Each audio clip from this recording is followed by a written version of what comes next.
Assalamualaikum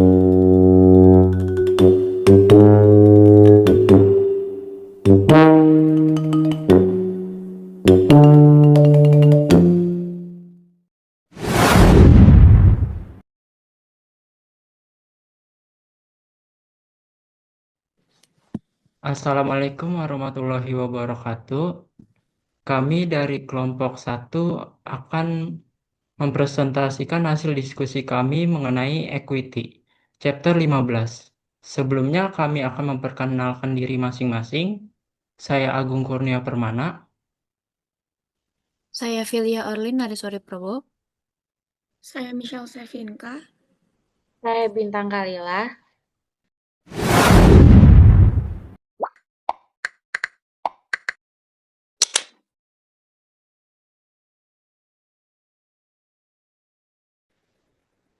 Ada 4 tujuan pembelajaran yang mau kita capai hari ini, mulai dari paham bentuk korporasi, urusan saham treasury, masalah dividen, sampai gimana cara menganalisis ekuitas itu sendiri.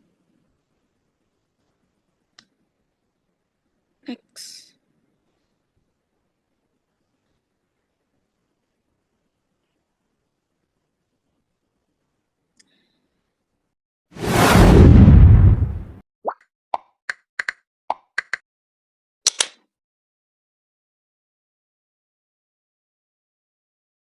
Sebagai gambaran besar, chapter 15 ini bakal kita bagi jadi 4 subbab utama. Yang pertama ada corporate capital, yang di dalamnya ada bentuk perusahaan, komponen ekuitas, penerbitan saham, dan saham preferensi. Lalu yang kedua ada reacquisition of shares, yang di dalamnya ada pembelian saham treasury, penjualan saham, dan memensiunkan saham treasury. Next ada dividend policy, yang dimana di dalamnya ada kondisi keuangan dan pembagian dividen, jenis dividen, dividen saham, dan pemecahan saham. Dan yang terakhir ada presentasi ekuitas dan analisis ekuitas.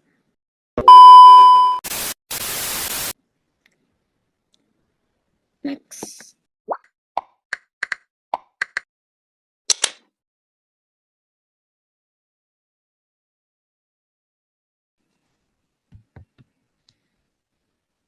Pertama-tama kita lihat dulu dasar dari modal korporasi. Secara umum ada 3 bentuk utama organisasi bisnis yang perlu kita ketahui, yaitu proprietorship, partnership, dan corporation. Itu sendiri. Nah, karakteristik khusus dari bentuk korporasi atau corporation ini ada 3. Yang pertama itu ada pengaruh hukum korporasi, yang kedua ada penggunaan sistem berbagi, dan yang ketiga ada pengembangan beragam bentuk kepemilikan.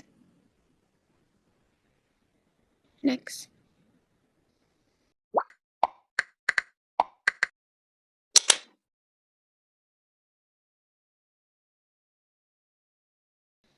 Nah, setelah tahu bentuk-bentuknya, sekarang kita masuk ke aspek legalnya. Karakteristik hukum yang tadi disebutkan itu diatur dalam corporate law.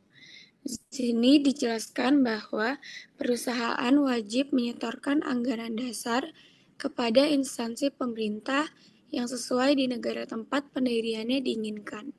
Yang kedua, instansi pemerintah berwenang menerbitkan izin resmi atau piagam pendirian bagi sebuah korporasi, dan adalah sebuah keuntungan jika melakukan inkorporasi di wilayah yang regulasinya mendukung perkembangan modal bisnis berbentuk korporat.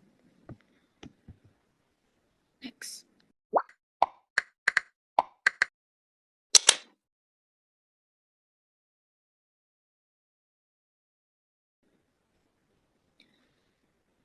Setelah aspek hukumnya terpenuhi, barulah sistem berbagi atau share system ini bisa berjalan. Selama tidak ada batasan tertentu dalam anggaran dasar, setiap lembar saham memberikan hak-hak berikut kepada pemiliknya. Ada 4 hak utama. Yang pertama itu ada proporsionalitas laba rugi, yang dimana itu adalah hak atas pembagian keuntungan dan tanggungan kerugian sesuai porsi kepemilikan. Yang kedua, ada hak suara manajemen, yaitu hak proporsional dalam pengambilan keputusan atau pemilihan direksi. Lalu yang ketiga ada hak sisa aset, yaitu hak atas pembagian aset secara proporsional jika perusahaan dilikuidasi. Dan yang terakhir yang keempat, yaitu adalah hak primitif, yaitu hak prioritas membeli saham baru di kelas yang sama guna mempertahankan persentase kepemilikan.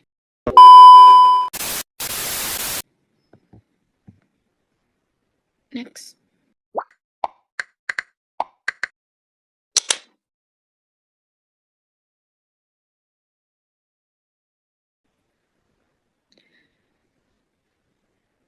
Melanjutkan pembahasan sebelumnya tentang kepemilikan, dalam korporasi itu sendiri, jenis sahamnya terbagi lagi. Ada ordinary shares yang memikul risiko sekaligus keuntungan utama, dan ada preference shares yang punya hak istimewa seperti prioritas dividen.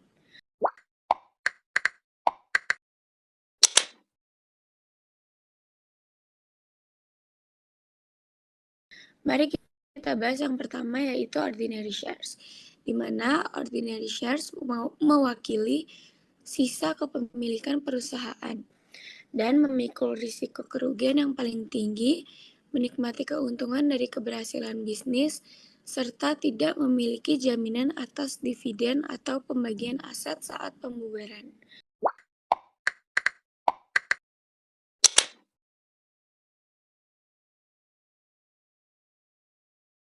Yang kedua, ada preference shares, yaitu dibentuk melalui kontrak, di mana pemegang saham melepas hak tertentu untuk mendapatkan hak istimewa lainnya.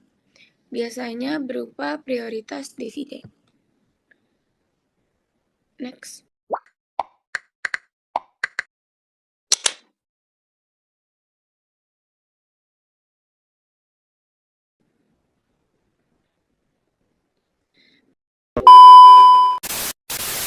Nah, semua jenis saham dan hasil usaha tadi akan dikelompokkan ke dalam struktur ekuitas. Di laporan posisi keuangan, ekuitas ini dirinci menjadi 6 kategori utama, mulai dari share capital, share premium, retained earnings, accumulated others comprehensive income, treasury shares, hingga non-controlling interest atau minority interest.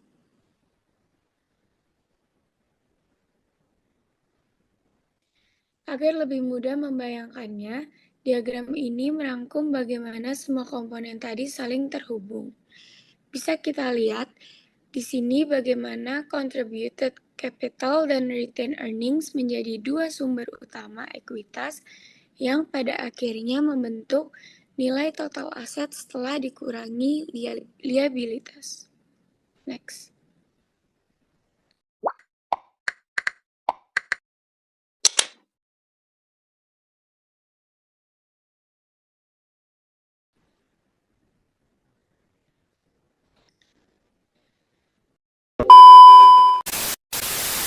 Setelah kita memahami struktur ekuitas, sekarang kita akan masuk ke proses teknisnya, yaitu penerbitan saham.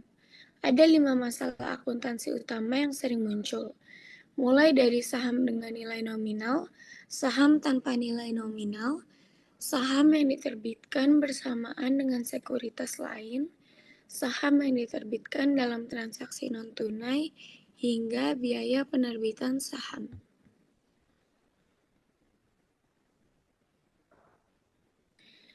Nah, poin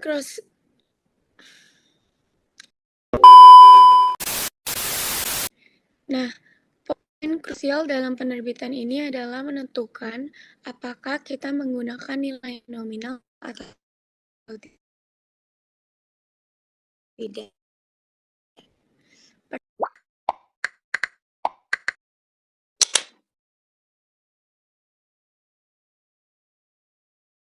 Pertama, ada par valuation untuk membantu perusahaan menghindari kewajiban kontingen.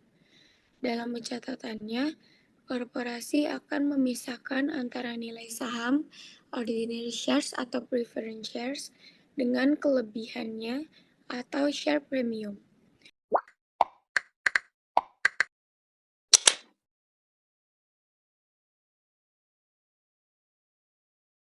Yang kedua, ada no par shares atau saham tanpa nilai nominal. Alasan utamanya adalah untuk menghindari kebingungan saat mencatat perbedaan antara nilai nominal versus nilai pasar wajar, sekaligus meminimalisir risiko hukum terkait kewajiban kontingen tadi. Next.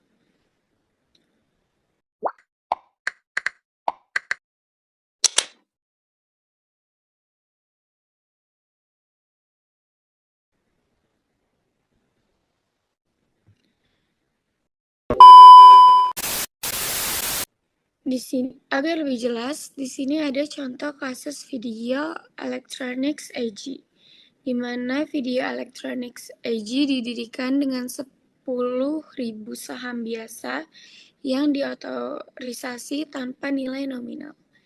Jika Video Electronics menerbitkan 500 saham tunai dengan harga 10 euro per saham, maka jurnalnya adalah cash 5.000 euro pada share capital ordinary sebesar 5.000 euro. Lalu Video Electronics menerbitkan 500 lembar saham lagi dengan harga 11 euro per lembar. Maka jurnalnya menjadi cash 5.500 pada share capital ordinary sebesar 5.500 euro. Dari contoh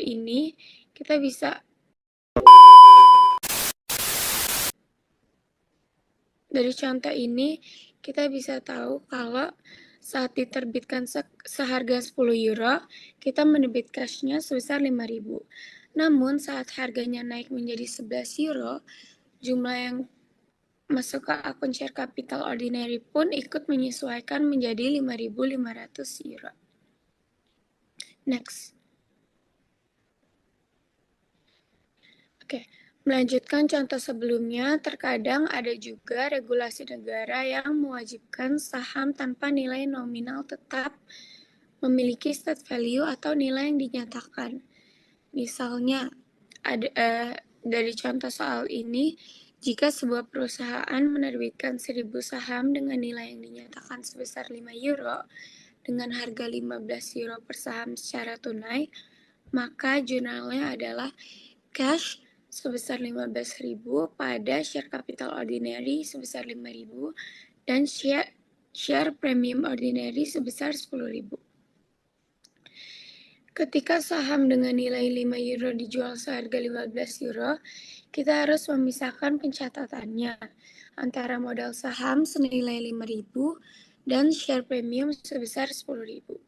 Jadi intinya aturan ini itu ada supaya laporan keuangan kita transparan. Jadi perusahaan nggak bisa asal klaim nilai aset aja atau sahamnya aja. Jadi semuanya tetap jujur dan rapi sesuai nilai pasar yang berlaku.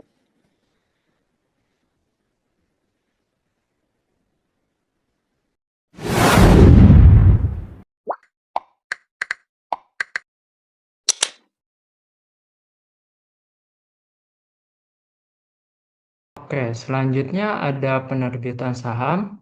Dalam penerbitan saham ada dua metode alokasi hasil untuk saham yang diterbitkan bersama dengan sekuritas lain. Yang pertama itu ada metode proporsional. Metode proporsional adalah metode pengalokasian hasil penerbitan saham atau sekuritas yang dilakukan berdasarkan proporsi nilai pasar wajar masing-masing sekuritas yang diterbitkan secara bersamaan. Metode ini digunakan jika nilai pasar wajar dari semua sekuritas diketahui dan dapat diukur secara andal. Tujuannya agar setiap jenis saham dicatat sesuai kontribusi nilai ekonominya terhadap total hasil penerbitan. Yang kedua itu ada metode incremental. Metode incremental adalah metode pengalokasian hasil penerbitan saham atau sekuritas yang digunakan ketika nilai pasar wajar salah satu sekuritas tidak diketahui. Dalam metode ini, sekuritas yang nilai pasarnya paling andal dicatat terlebih dahulu berdasarkan nilai wajarnya, sedangkan sisa hasil penerbitan dialokasikan ke sekuritas lainnya. Metode ini memastikan pencatatan tetap rasional meskipun data nilai pasar tidak lengkap. Perbedaan metode proporsional dan metode inkremental adalah metode proporsional digunakan ketika nilai pasar wajar semua sekuritas yang diterbitkan diketahui. Dalam metode ini, total hasil penerbitan dialokasikan ke masing-masing sekuritas berdasarkan perbandingan nilai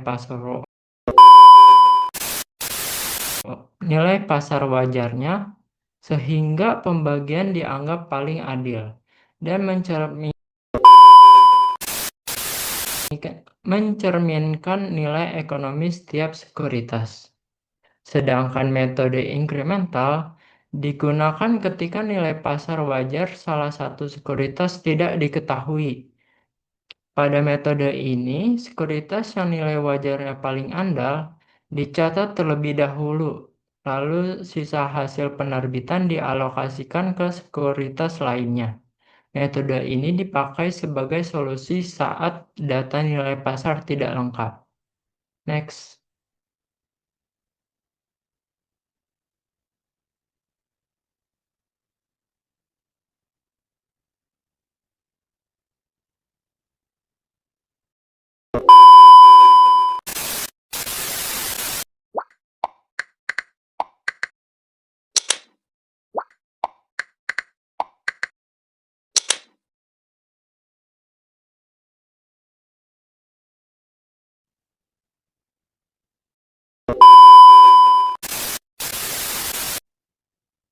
Share issue with other securities.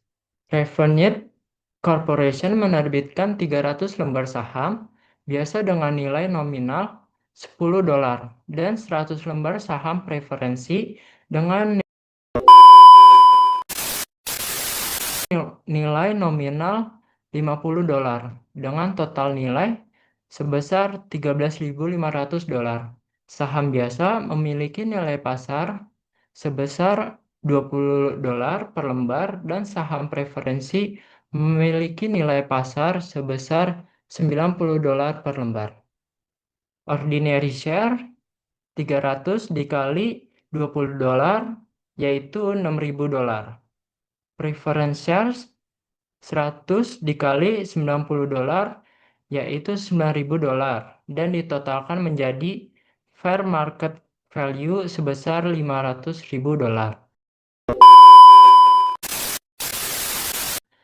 Untuk menghitung persentase ordinary share, 6.000 dibagi 15.000 dikali 100%, yaitu ketemu 40%, sedangkan preference share 9.000 dibagi 15.000 dikali 100, yaitu 60%. Allocation-nya ordinary 13.500 dikali 40%, yaitu $5.400. Preference 13.500 dikali 60% menjadi $8.100. Itu menggunakan proportional metode. Next.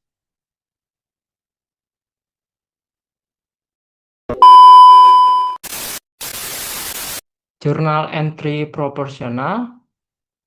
Di debit ada cash sebesar $13.500 dan di kredit share capital preference 100 dikali $50 sebesar $5.000, share premium preference $3.100, share capital ordinary 300 dikali $10, $3.000,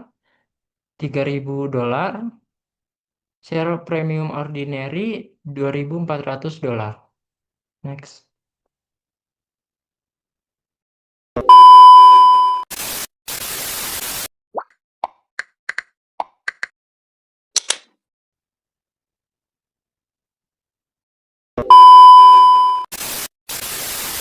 Dan sekarang menggunakan incremental metode. Ordinary share 300 dikali $20 sama dengan 6.000. Dan preference-nya 100 dikali 0 sama dengan 0. Jadi total fair market value-nya sebesar 6.000. Allocation-nya ordinary sebesar 6.000 dan preference 13.500 dikurang 6.000 menjadi $7.500. Itu menggunakan incremental method. Next.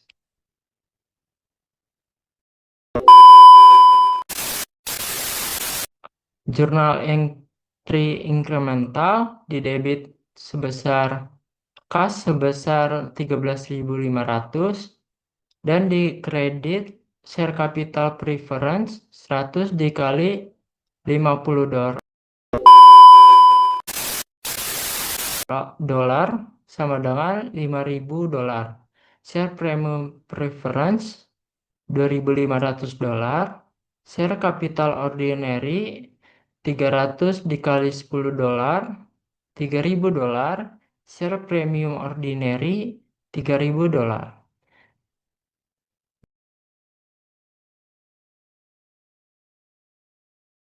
Perbedaan pengerjaan metode proporsional dan metode inkremental terletak pada dasar pembagian harga penerbitan saham.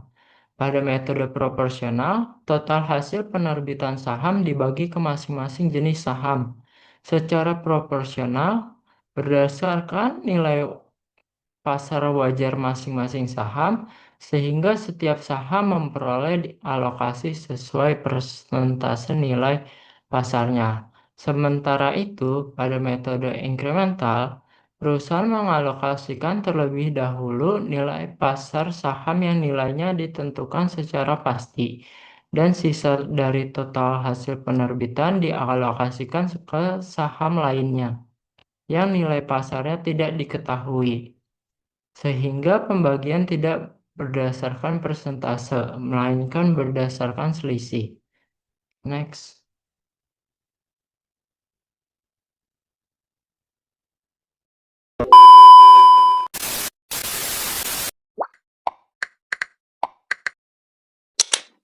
Share issue in non-cash transaction.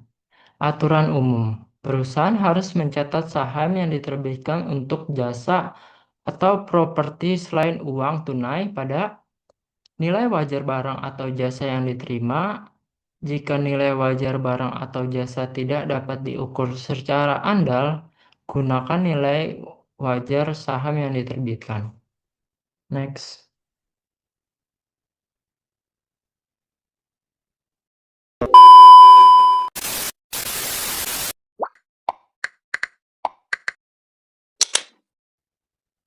Dan ini ilustrasinya, serangkaian transaksi berikut ini menggambarkan prosedur pencatatan penerbitan 10 lembar saham,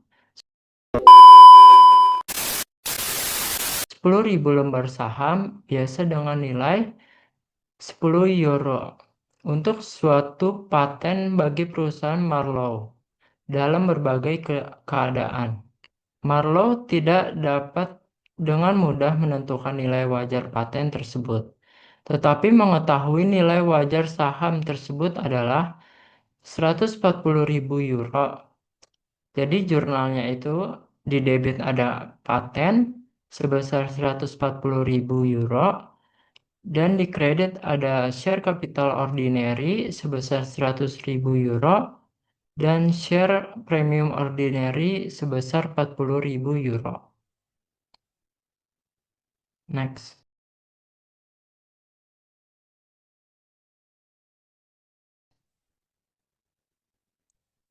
Yang kedua, Marlowe tidak dapat dengan mudah menentukan nilai wajar saham, tetapi mereka menentukan nilai wajar paten sebesar €150.000. Jurnalnya itu ada paten sebesar €150.000. Di kredit ada share capital ordinary sebesar €100.000. share capital premium ordinary sebesar 50.000 euro. Yang ketiga, Marlow tidak dapat dengan mudah menentukan nilai wajar saham maupun nilai wajar paten tersebut. Konsultan independen menilai nilai paten tersebut sebesar 120.000 euro berdasarkan arus kas yang diharapkan yang didiskontokan. Jurnalnya itu ada paten 125.000 euro dan dikredit share capital ordinary sebesar 100.000 euro, share premium ordinary sebesar 25.000 euro. Next.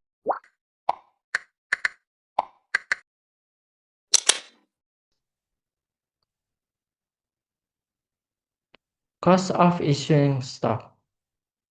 Biaya langsung dikeluarkan untuk menjual saham seperti biaya penjaminan emisi.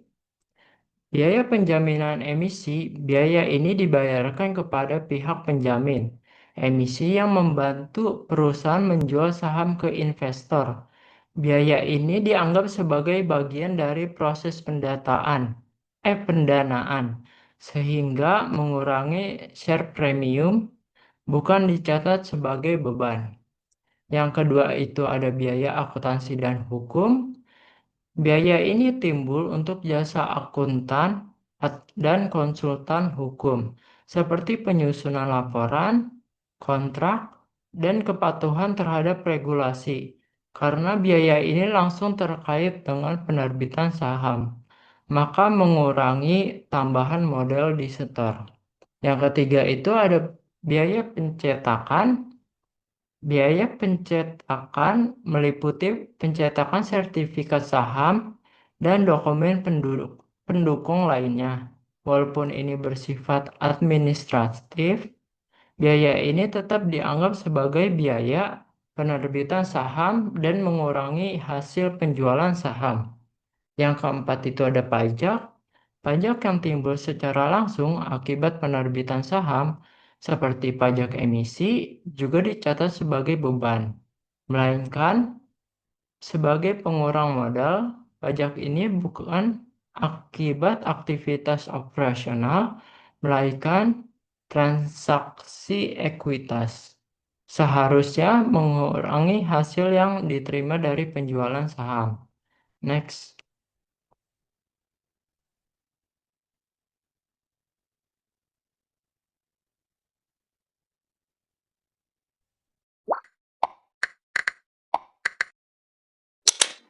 Preference shares.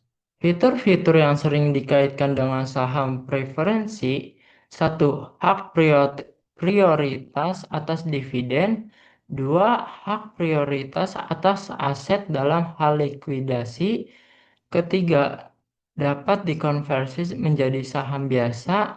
Keempat, dapat ditarik kembali atas pilihan perusahaan. Kelima, tidak memiliki hak suara. Ciri-ciri saham preferensi: pertama kumulatif, kedua partisipatif, ketiga dapat dikonversi, keempat dapat ditarik kembali, kelima dapat ditebus. Next.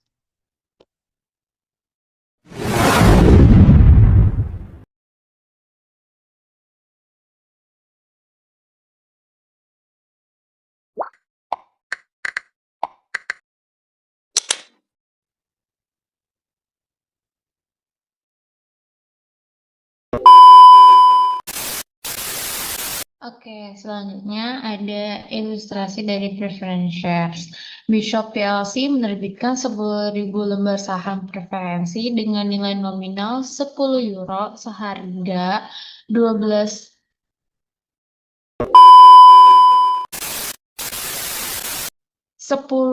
euro seharga 12 euro tunai per lembar. Maka jurnalnya adalah cash sebesar 120.000 euro pada share capital preference sebesar 100.000 euro dan share premium preference sebesar 20.000 euro.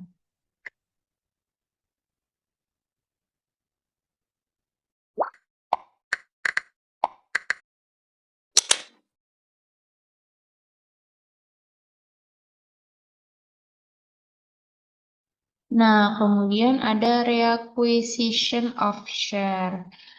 Apa sih reacquisition of share itu? Reacquisition of share itu adalah tindakan perusahaan membeli kembali sahamnya sendiri dari pasar. Saham yang dibeli kembali ini disebut dengan treasury shares atau saham treasury. Ada beberapa tujuan perusahaan membeli saham yang beredar. Yang pertama itu memberikan distribusi kas berlebih yang efisien secara pajak kepada pemegang saham. Yang kedua, meningkatkan laba per saham dan pengembalian atas ekuitas. Yang ketiga, menyediakan saham untuk kontrak kompensasi karyawan atau untuk memenuhi kebutuhan merger potensial. Yang keempat, menggagalkan upaya pengambil alihan atau untuk mengurangi jumlah pemegang saham. Yang kelima, menciptakan pasar untuk saham tersebut.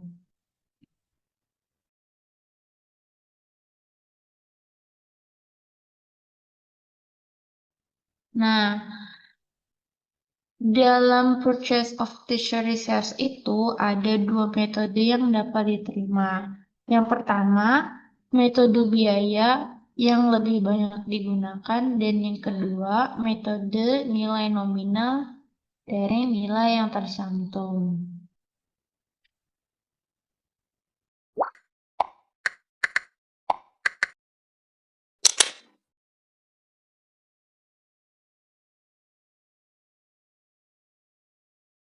Nah, kemudian ada contoh untuk purchase of treasury shares.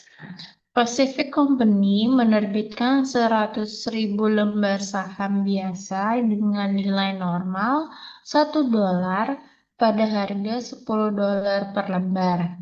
Selain itu, perusahaan memiliki laba ditahan sebesar $3.000. Perhitungannya, share capital ordinary $1 par sebanyak 100.000 lembar shares, issued and outstandingnya sebesar $100.000, kemudian share premium ordinary-nya sebesar $900, dan retained earnings sebesar $300.000. Jadi total equity-nya sebesar $1.300.000.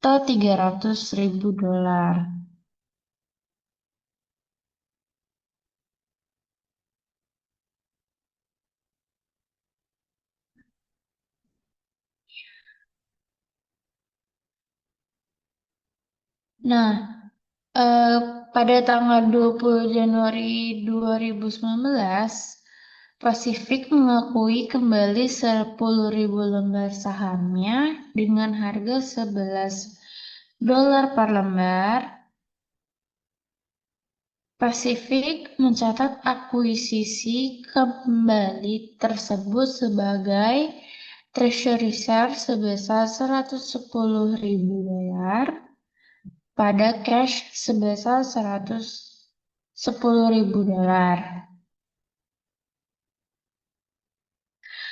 Bagian ekuitas untuk Pacific setelah pembelian saham treasury adalah share capital ordinary $1 par value sebanyak 100.000 shares issued and 90.000 outstanding sebesar $100.000, share premium ordinary sebesar $900.000, retained earnings sebesar $300.000, dan pengurangnya cost of treasury share sebanyak 10.000 lembar shares $110. Jadi total equity-nya itu sebesar $1.190.000.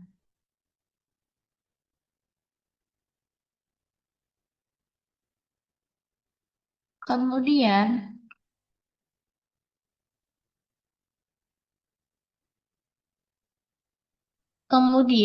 untuk penjualan saham treasury ada dua, above cost dan below cost. Untuk above cost itu,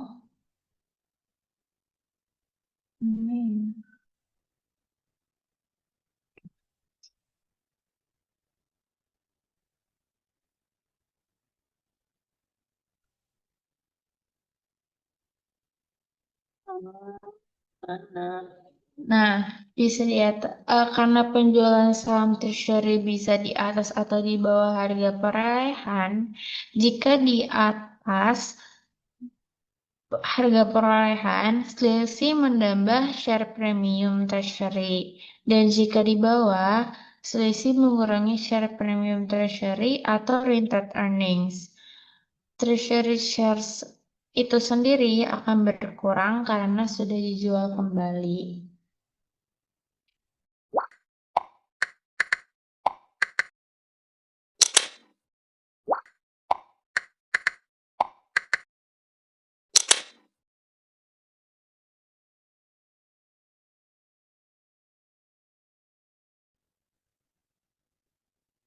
Nah, untuk yang pertama ada penjualan saham treasury di atas harga perolehan atau above cost. Contohnya itu Pacific Company membeli kembali saham treasury seharga $11 per lembar, kemudian menjual 1.000 lembar saham seharga $15 per lembar. Jurnalnya itu cash sebesar $15.000 pada treasury share sebesar $11.000 pada share premium treasury sebesar $4.000.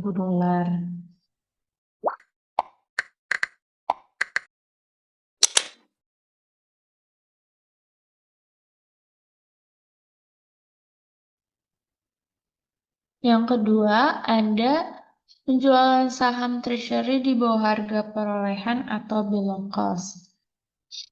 Pacific Company menjual lagi 1.000 lembar saham treasury seharga $8 per lembar. Jurnalnya itu cash sebesar 8.000, share premium treasury sebesar 3.000 pada treasury shares sebesar $11.000.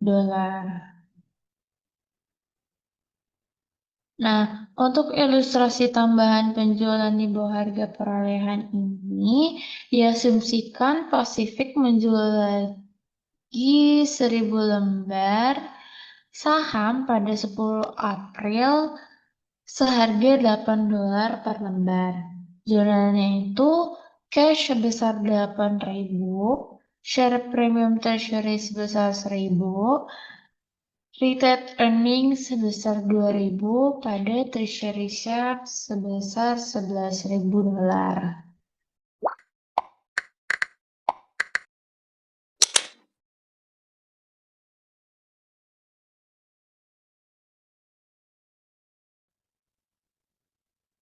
Nah, untuk posisi ekuitas setelah penarikan saham treasury,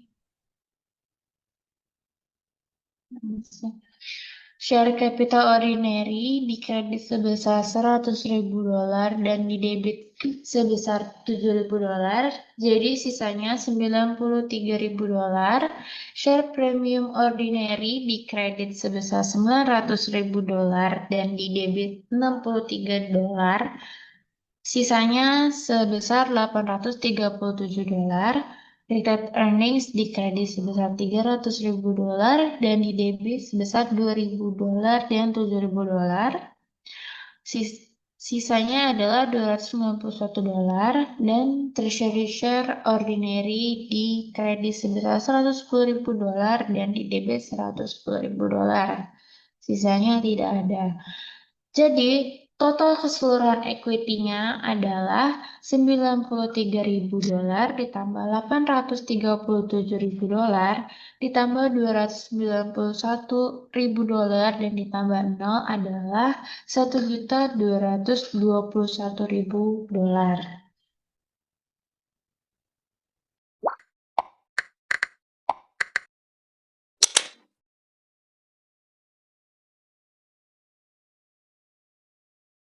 Kemudian ada kebijakan dividen atau dividen policy.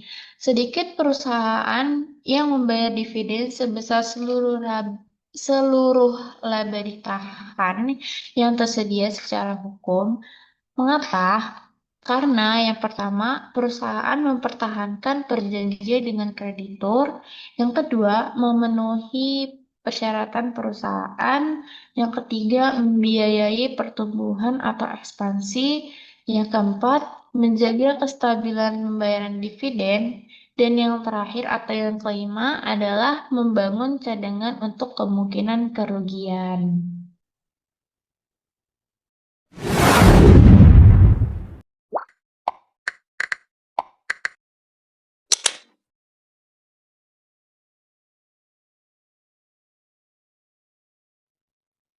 Baik, setelah penjelasan mengenai kebijakan dividen tadi, kita akan selanjutnya membahas jenis-jenis dari dividen pada suatu perusahaan. Boleh di next.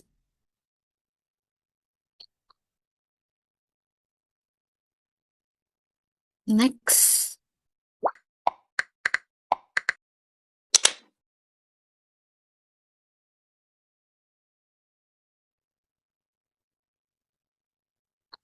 Yang pertama ada dividen kas. Ciri-cirinya yaitu diputuskan oleh Dewan Direksi, dividen yang telah diumumkan menjadi kewajiban untuk kemudian dibayarkan kepada pemegang saham dan tidak dibayarkan atas saham treasury. Jadi dibayarkannya harus dalam berupa kas.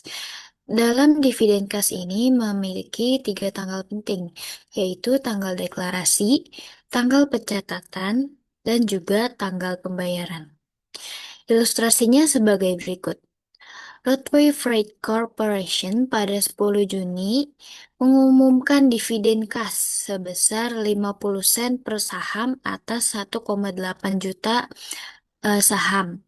Dibayarnya tanggal 16 Juli kepada pemegang saham yang dicatat pada 24 Juni. Maka pada tanggal deklarasi atau tanggal 10 Juni ini, jurnalnya adalah retained earnings pada dividends payable sebesar 900.000. Dan pada saat tanggal pembayaran yaitu 16 Juli, terjadi jurnalnya adalah dividends payable pada cash sebesar 900.000. Sedangkan pada tanggal pencatatan ataupun 24 Juni ini tidak ada jurnal apapun karena hanya dicatat. Boleh dilanjut?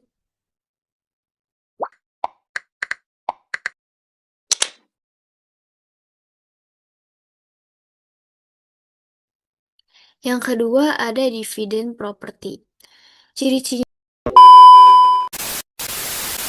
Ciri-cirinya yaitu dividen dibayar dalam bentuk aset selain kas. Jadi tidak boleh menggunakan kas untuk membayar dividen ini. Aset dinilai kembali ke dalam nilai wajar. Dan yang ketiga, keuntungan atau kerugian akan diukur. Ilustrasinya sebagai berikut. Sen Ltd membagikan investasi yang awalnya bernilai 1.250.000 dolar Hong Kong dengan nilai wajar 2 juta dolar Hong Kong.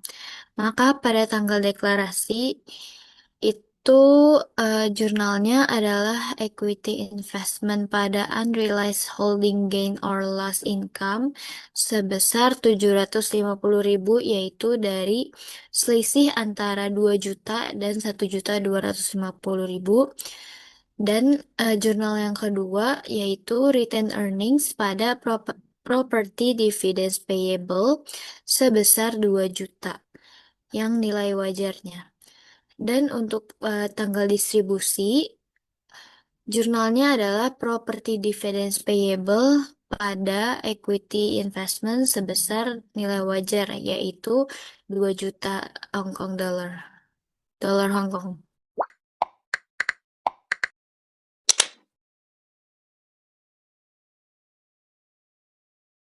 Boleh lanjut?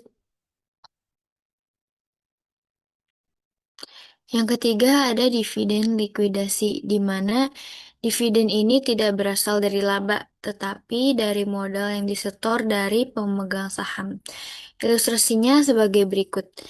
McChesney Mines Inc. membagikan dividen sebesar 1,2 juta euro, di mana 900.000 euronya dianggap sebagai laba, dan sisanya akan dikembalikan ke modal. Maka pada tanggal deklarasi, jurnalnya adalah retained earnings sebesar 900.000 dan share premium ordinary sebesar 300.000, dan untuk kreditnya ada dividends payable sebesar 1,2 juta. Share premium ordinary ini merupakan selisih dari dividen sebesar 1.200.000 dan 900.000 dari laba yang ditahan. Dan untuk pada tanggal distribusi, jurnalnya adalah dividends payable pada cash sebesar 1.200.000. Boleh lanjut?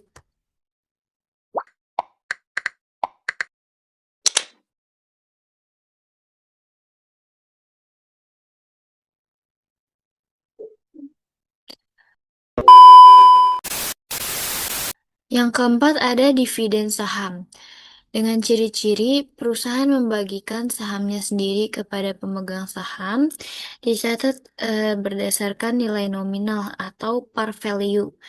Yang ketiga, tidak mempengaruhi aset ataupun kewajiban, dan ini merupakan hanya reklasifikasi dari ekuitas. Ilustrasinya sebagai berikut. Fine PLC memiliki 1.000 lembar saham biasa nominal 1 euro dan laba ditahannya sebesar 50.000 euro. Jika dividen saham 10% diumumkan, maka pada tanggal deklarasi jurnalnya adalah retained earnings pada ordinary share dividend distributable sebesar 8.000, dan pada tanggal distribusi jurnalnya adalah ordinary share dividend distributable tadi sebesar 10.000 pada share capital ordinary 10.000 juga. Boleh dilanjut?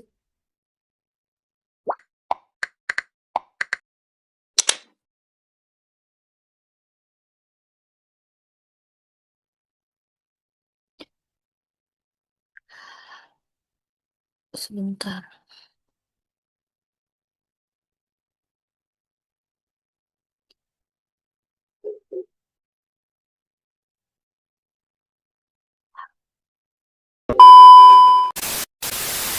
Lanjutan dari dividen saham tadi adalah share split, di mana share split ini tujuannya untuk menurunkan harga saham di pasar dan juga memiliki ciri-ciri yaitu tidak memiliki jurnal, jumlah sahamnya akan meningkat, dan untuk nilai nominal akan menurun. Nah, perbedaan dari share split dan share dividen terdapat pada nilai nominal. Untuk jumlah saham sama-sama naik, tetapi untuk share split nilai nominal akan turun, sedangkan share dividen ini memiliki nilai nominal tetap, sehingga total nilai nominal akan meningkat pada share dividen. Berlanjut.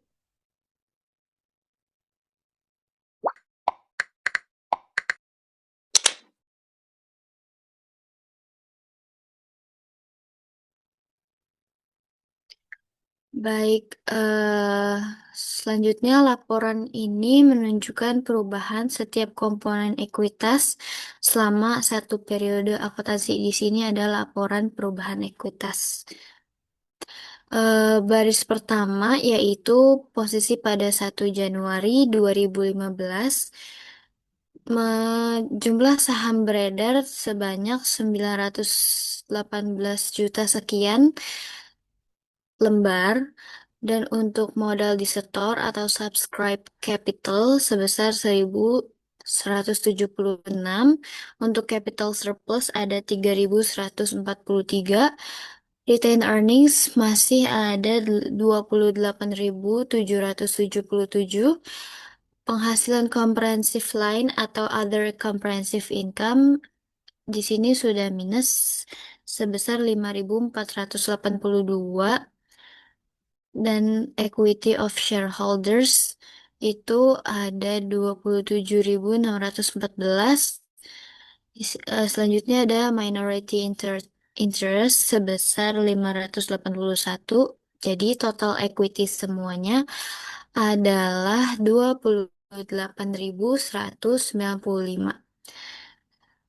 Artinya pada awal tahun ini perusahaan memiliki kekayaan bersih sebesar 28.195.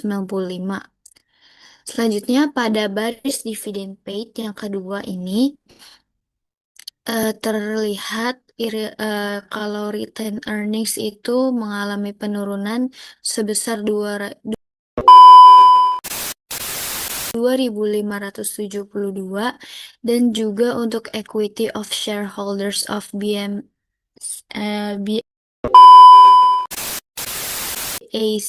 BASFSA itu mengalami penurunan juga sebesar 2.572, sehingga total ekuitas juga akan menurun sebesar 2.806. Artinya karena perusahaan membayar dividen, maka laba ditahan berkurang sehingga ekuitas akan turun karena uangnya ini keluar untuk pemegang saham. Selanjutnya untuk baris net income atau baris yang ketiga, di sini terlihat bahwa retained earnings naik kembali sebesar 3.987. Jadi total ekuitas juga akan naik sebesar 4.301. Artinya perusahaan ini untung pada tahun tersebut karena laba yang masuk ke laba ditahan, maka menyebabkan ekuitas akan naik. Selanjutnya, pada baris income and expense recognized directly in equity atau baris keempat, terdapat angka 1.893 pada OCI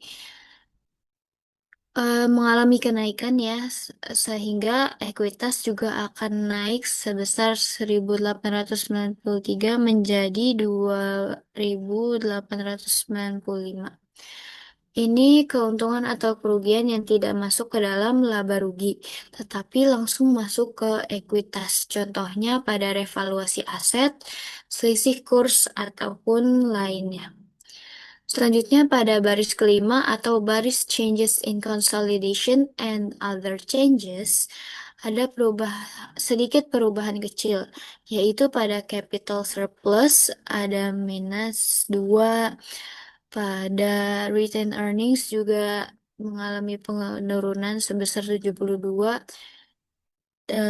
pada OCI juga mengalami kenaikan sebesar 68 dan seterusnya. Hal ini dapat terjadi karena perubahan struktur grup perusahaan ataupun akuisisi ataupun karena penyesuaian akuntansi. Dan pada baris terakhir yaitu pada tanggal 31 Desember ya, atau posisi akhir tahun. Di sini terlihat bahwa modal yang disetor tetap sebesar 1.176, capital surplusnya turun menjadi 3.141 yang awalnya 3.143 ya. Selanjutnya ada retained earnings yang naik menjadi 30.120. OCI yang awalnya 5.400 minus 5.482 menjadi minus 3.521. Dia naik juga. Untuk ekuitas pemegang saham dari 27.614 naik menjadi 30.916. Minority interest dari 581 naik menjadi 629. Maka total ekuitas juga naik dari 28.195 menjadi 31.545.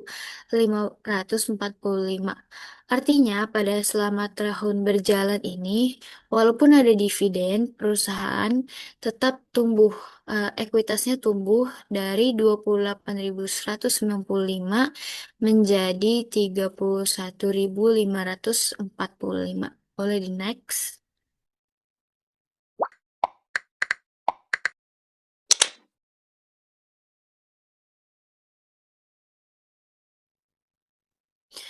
Selanjutnya di sini ada ilustrasi dari ROE atau Return on Share Equity. Di sini ada ilustrasi Gerber's Inc. Gerber's Inc. ini memiliki laba bersih sebesar $360.000, dividen saham preference sebesar $54.000, rata-rata dan rata-rata ekuitas pemegang saham biasa sebesar $2.550.000. Boleh next. Penghitungan ROE ini menggunakan net income atau laba bersih dikurang preference dividends dibagi average ordinary shareholders equity. Tinggal dimasukin aja angkanya 360.000 dikurang 54.000 dibagi 2.550.000. Hasilnya yang didapat yaitu 12%. Artinya yaitu setiap $1 modal yang disetorkan dari pemilik, perusahaan berhasil menghasilkan sebesar $0,12 laba, atau maksudnya tiap 1 juta modal itu mendapatkan untung sebanyak 120.000. Boleh di next lagi.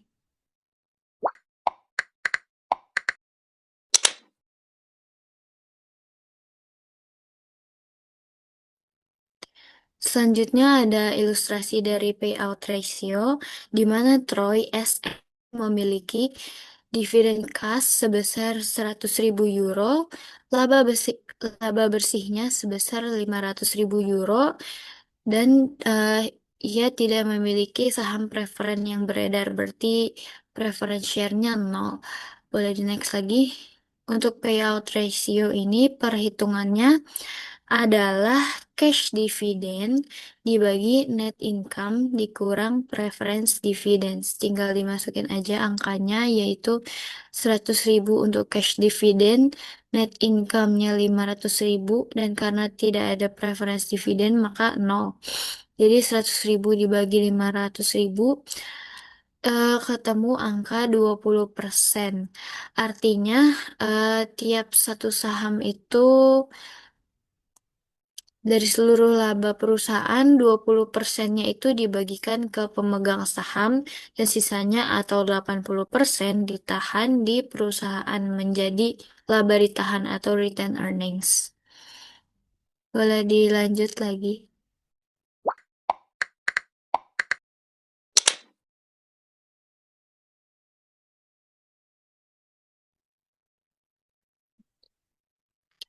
Oke, selanjutnya di sini ada ilustrasi dari book value per share, di mana Chen Ltd memiliki ekuitas pemegang saham biasa sebesar 1 juta dolar Hong Kong dan juga jumlah saham biasa yang beredar atau outstanding ordinary share sebanyak 100.000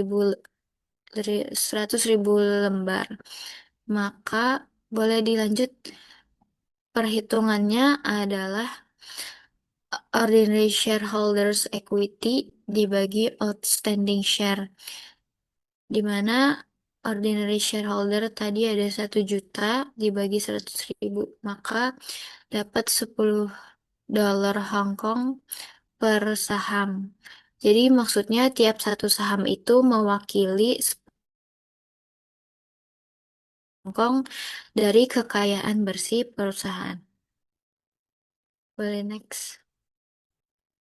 Dengan memahami penyajian dan analisis ekuitas, kita tidak hanya membaca angka dan dalam laporan keuangan, tetapi juga memahami kondisi keuangan dan juga strategi dari perusahaan dalam mengelola modal pemilik.